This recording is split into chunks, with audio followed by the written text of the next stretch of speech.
Burning out is a myth. I used to work up to 16 hours a day. Hard work, absolutely not important if you know that your work has meaning and has importance. Carlos, je vais essayer d'être diplomate et de t'expliquer pourquoi tu as une vision très étriquée de la chose. Ça, ce sont les besoins qu'on a en tant qu'humain pour être épanoui et en bonne santé. On a besoin d'un minimum de 7h30 de sommeil, et encore pour certains c'est plus. On a besoin de temps pour se faire bien à manger et manger. On a besoin de voir nos proches, de pratiquer une passion, etc.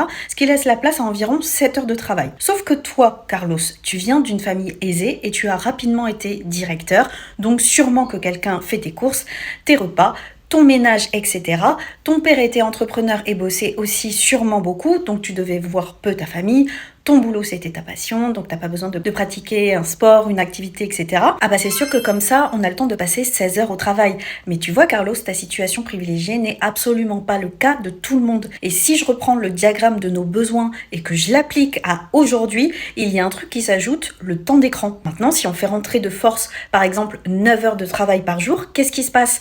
Les écrans restent, car c'est rentré malheureusement dans nos besoins. Et ne viens pas critiquer, car c'est ta génération qui nous a mis les écrans en place. Et donc, si on a 9 heures de travail par jour, plus 3-4 heures d'écran, on est obligé de rogner sur son sommeil, sur ses temps de pause, sur son sport, sur ses proches, ses activités, etc. Dans ce cas de figure, la plupart des gens ne satisfont pas leurs besoins fondamentaux et donc perdent en immunité, s'épuisent et beaucoup sont plus susceptibles de faire un burn-out. C'est pour ça que les burn-out se sont multipliés en quelques années, qu'il y a un salarié sur 2 en détresse psychologique aujourd'hui. Et là, je ne t'ai parlé que du temps de travail, mais il y a aussi le manque de sens, le management toxique, le manque de reconnaissance, etc. qui rentrent aussi dans la case de l'épuisement professionnel, plus communément appelé burn-out. Ton expérience personnelle ne doit pas être prise comme vérité absolue, surtout quand les études viennent appuyer depuis des années tout ce que je dis.